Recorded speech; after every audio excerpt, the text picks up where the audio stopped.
I started farming. I grew up on a farm, beef and tobacco farm. I bought the 40 acres, what we call the home farm, or 35 acres or so. We bought that in '98. I had beef cattle and tobacco. Bought the farm behind me in 2004, and had always had this idea to be a dairy farmer, which was in this day and time, everybody looks at me kind of like, and I had lots of people laugh at me. But that's what I wanted to do. And Keenan Turner, one of the greatest ag agents that Kentucky's ever had, was kind of into rotational grazing. And I've done a lot of rotational grazing work with my beef cattle with him. And so in 2008 or 9, I decided that I was going to be a dairy farmer. So I started visiting dairy farms, and of course through the work with Keenan, I know I wanted to rotationally graze, be a grass-based dairy farm. And so I went to Missouri and seen some of the farms out there, and got this idea together. In the in the spring of 2009, I bought some dairy heifers, and we bred them to calve for the spring of 2010. And I have been until this year a seasonal dairy. I calve in the spring, dry off cows in the late winter. Usually don't milk cows right now, but that's changed for other reasons. But so that first year, 2009, I planted part of the farm. Of course, I had the heifers there I had to feed, but I planted part of the farm in Bar Optima Fescue. I planted part of the farm in persist orchard grass, and I planted part of the farm in persist orchard grass and Remington ryegrass. So I was going to see which one lasted, which one the cows liked, which one stayed around, which one worked with what I was going to try to do. So I basically own, and my brother's got a little piece right beside me, so I've got about 70 some acres there on the home farm. I've got a lane built back through the farm. I've got 27, give or take, paddocks. And so that first year, I planted, that was in 2009, freshened the cows in 2010, and this is what I was trying to look for. This is a picture of the farm. This ain't actually some of the early, but this is Bar Optima. This is took last fall, the fall of 2017. It was planted in 2012, but that's what I'm looking for, is something to be able to feed these cattle that's palatable. They want to eat it. They produce well on it. I've not got production records like a conventional dairy, but I'm not feeding like a conventional dairy either. I run about somewhere in the neighborhood of a cow to the acre on pasture. During the growing season, I want the cows to eat roughly all the grass they can eat and about 12 pounds of grain in the barn. I do feed in the barn. The rest of the year I feed either fescue baleage, alfalfa baleage, and I have fed corn silage a few years that I grew on another farm.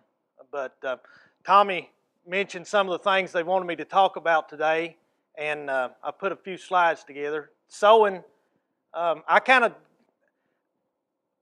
not real good with a no-till drill. I own one. It's a hay buster, and I use it to sow grass seed with, but I always run a disc in front of it. A disc, color packer. Sometimes if it ain't, this is the first pass. This was some silage ground last fall. Might run over that with just the color packer by itself again before. I usually go to the fertilizer store and have 100 pounds of DAP, potash, and ammonia, put in a buggy, dump the seed into it, mix it up, take it out, broadcast it, drive my tractor, basically a tractor's width apart, shut the buggy completely down. It's basically as low as it'll go. Drive 10 or 12 foot between my tractor rows. which is basically 4 times over the field. It takes you all day to spread it, but spread it that way. Then I turn around, take the no-till drill, put some seed in it. I always sow a little bit of wheat as a nurse crop with it. Why not? I don't know, but I do. I've tried it with it, and I thought, well, that worked good. I've tried it without it, and that worked good, but I don't know. It's just something. Everybody says put a bushel of wheat with it, so that's just the way we always used to do it. Then I use the drill with the color packer behind it as the covering. I mean, it does a real good job of shaking the ground. It puts the seed, what was broadcast, in the ground. Plus the drill, you can get too deep, but with it worked ground, you can't get too shallow. So if I'm erring on the side of being right on top of the ground and expecting the color packer and the coes and wheels to do the part of covering the seed. I will say that even though I do it that way, there's a lot of places you can still roll the seed. So I'm getting pretty good. I'm getting probably as much out of that 10 pounds going through the drill as I am the 20 pounds going through the broadcast. I do sow it at about 30 pounds to the acre because I want it to last forever. And I will say this, and it may not be true, and there may be evidence that goes against it, but fescue is horrible to try to thicken up. It ain't, the seedling vigor is just, for me, I mean, unless it's just a really, really poor stand, it's hard for me to get it to thicken back up, especially with the bad word of crabgrass, because that's the one problem that I have is crabgrass, which I'm going to try this year with some putting down. The gentleman from Georgia told me last year about the label that's come out for being able to use prowl to try to limit the crabgrass. Crabgrass is really hard on it, but it's hard on any of them. So that's kind of the way I sow it. I always do it. My birthday, September 17th. That's the week I want to do it, around my birthday. I've never had a failure. I started in 2009. I've had some that I did go back in the following spring. That's why I asked the question earlier about what is a good stand when you look at it. But weed management, this is that same crop, and this was taken 3 or 4 days ago. Now all the big is wheat, and all that you can see is weeds, is chickweed and hen's bit, and it's ready to be sprayed. But there's, if you could see it, and you can't see it from the slide, but there's lots and lots of fescue seedlings, yay tall, with 3 leaves on them. I think I'm okay. I wish I had a number where I could measure a square foot, like we do on alfalfa, but I think I'm okay. I'm going to spray it with 2,4-D usually about this time of the year to take care of those early hen's bit and chickweed and such as that. Weed management goes back to that idea I said a few minutes ago about seedling vigor. It's important. It's especially with the cost of the seed and everything. 2,4-D is extremely cheap. Does a good job of getting rid of those weeds, and that stuff will choke it out. Even at this, I mean, that don't look bad, but that's too bad, in my opinion. I wish this was a year I hadn't have planted the wheat with it, so we could see what it looked like. But that's that same picture from 2017 last fall. That's the same that was sowed there. This is the way I manage it, rotationally graze it. Like I said, the farm's basically got a gravel road back through the middle of it. It lays in like a big L shape almost, the farm does. I cut the farm into big, well, I call them big, 3 acres, 4 acre paddocks. Then I polywire it. The cows get a different grazing every milking, usually. This is probably what was taken when they come to the barn morning or evening, and then they'll go back to this side for the next milking. after the next milking. Sometimes I rotationally it just once a day, maybe give them the whole field, but and I try to shoot for about 30 days. And I mean, they go at it. I don't, you know, I have babied it. I've got a slide on here of a crop from 2 years ago that was babied, and I actually think I would have done better off not, but we'll look at that in a minute. Maybe we'll see the picture. But I try to let them graze it down to, you know, 2 or 3 inches, and mow it. This has probably been mowed once, clipped off, and I clip it with a old-time sickle mower on a 135 Ferguson tractor, and it clips it off, you know, disc-bound high. So these thick areas, this area, for my dairy cows, it'll be there the rest of the summer if you leave it. They'll never go back to it. But if you clip it off, they'll go back to it. I've not had no problem with it lasting, anything like that. I do have a little bit of, the first picture with the cow in it had more clover. I've never sowed clover yet since I started with the novelty fescues in '09. That was clover that was left over from that pasture that was there before. Was sprayed multiple times with fescue before I planted it. And I didn't mention this back during planting. If I'm not following corn silage, I'm following Sudan grass or following, well, it's usually that, Sudan grass. And I do spray it, graze it, spray it. I have had a few fields where I've done the fallow, sprayed it, grazed it up late in the year and spray it twice.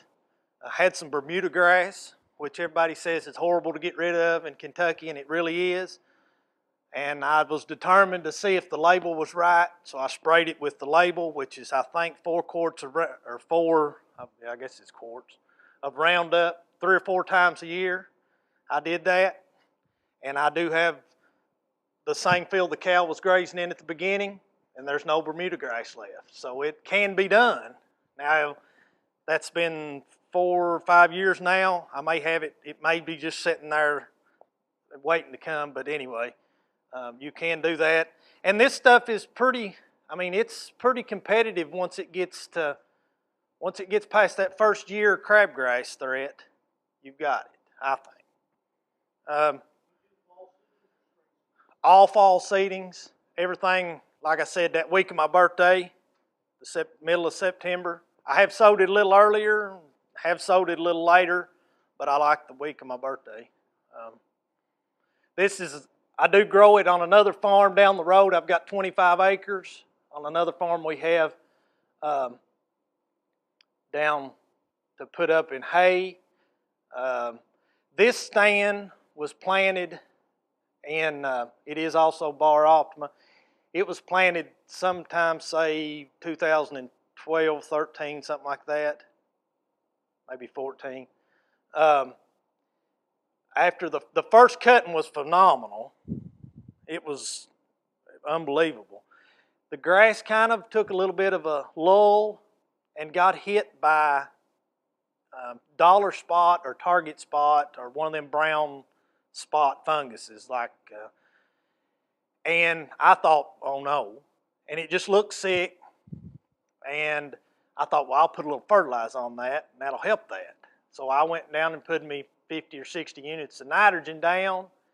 The fescue was still sick, but all those crabgrass seedlings wasn't. And Mike can tell you that it was unbelievable the crabgrass that came. I've since fought it back. I'm going to use the prowl on it this year, but I have reseeded that same with the no-till drill the last 2 falls, trying to get ahead of the crabgrass. So that's, in my opinion, if you have crabgrass, and we all do, seems like, that's what you got to manage it for. Everything else, it can stand. The thin parts of if you got any thin soils, you got to be a little careful on it. if you've got good soils, good fertility, and no crabgrass, it'll take a beating.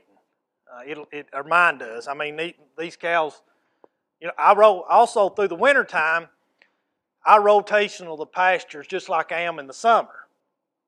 So the cows are eating in the barnyard or the feeding strip, but they go to a different pasture every so many days to lay down.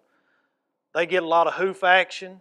You know, you start rotationally grazing, in a few years you're going to realize you have a lot more mud because the ground's a lot softer.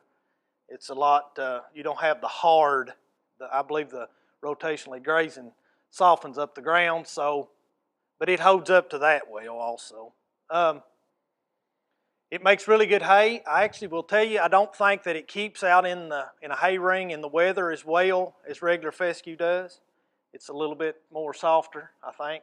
It seems it's like spring cut hay's like fall hay. This is that 2009 field that I sowed. This is a picture from a few days ago.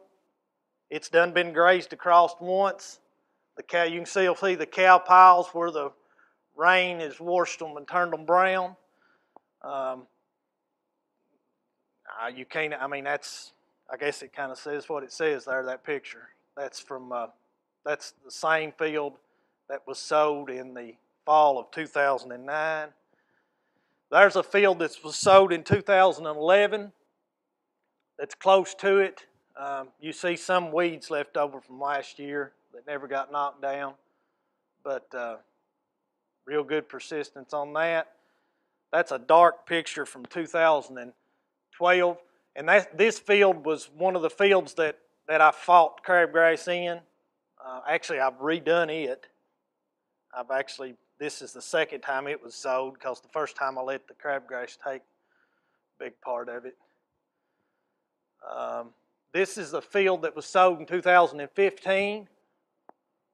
And these fields look like the first one I showed you where I wasn't sure if I had a stand or not, this year's crop. That's what these look like.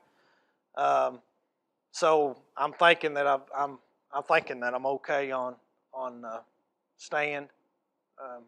That ain't been grazed yet. There's a bull in there, but he ain't big enough to handle all of it. But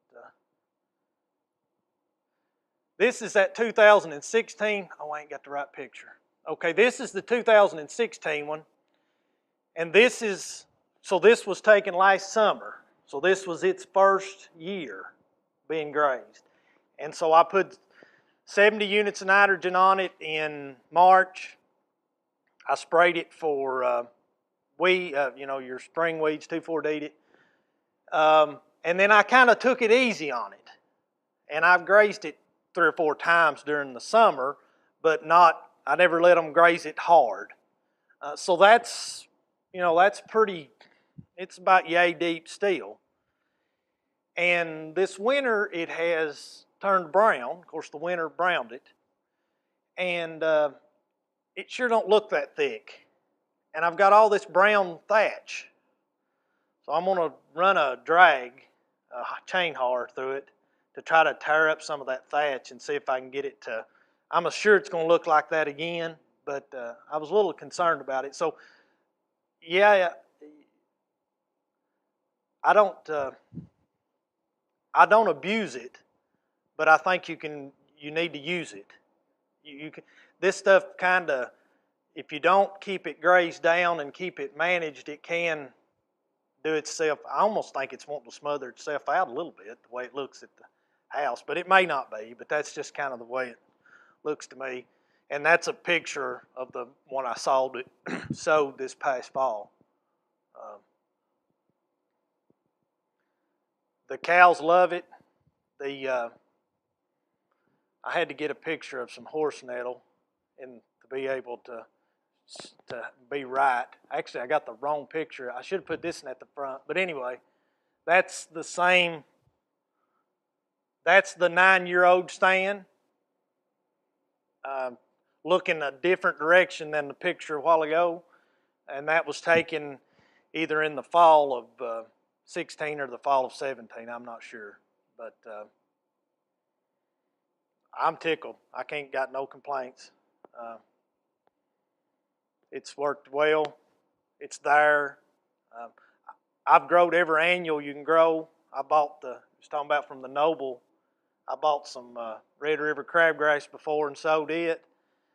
Every kind of annual that you can grow for my dairy farm, a perennial is consistent. It produces. It's I don't have to worry about having seed, having a stand life or getting a stand from it. And this stuff produces fairly well in the summertime. I might stretch it out to 35 days or so in the summer. Might give them a little bit bigger field. Try not to graze it as hard, but I don't do no babying for sure. Push it for all I can. Wish I could put more nitrogen on it, but I don't. I've not needed it. So, matter of fact, like this 70 acres run close to 70 cows this year, and the only field that got nitrogen was the original, the one that was sowed the fall before, the fall sowing one. So it's good grass. Ain't no doubt about it. And it's cheap when you think about, the gentleman said the video a while ago was talking about he got paid back in 2 years for his $200. Well, them milk cows, it's a lot quicker than that. I mean, you can't, there's no justifying not putting it out into one of the novelty endophytes. That's my opinion anyway.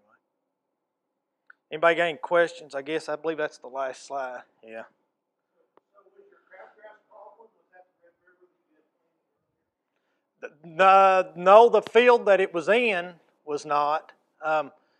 The crabgrass was actually planted in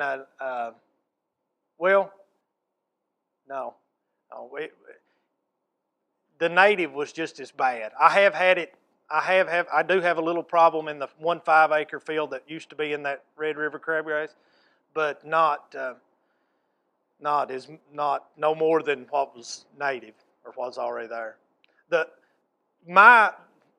If you was to look at my farm and we was to walk over my farm, anywhere that, when you walk, mine's a Pulaski County farm, so I ain't got no outcroppings, but I've got some banks and stuff that are thin grass or thin soil. Everywhere that there's thin soil, the bar optima is a little thin.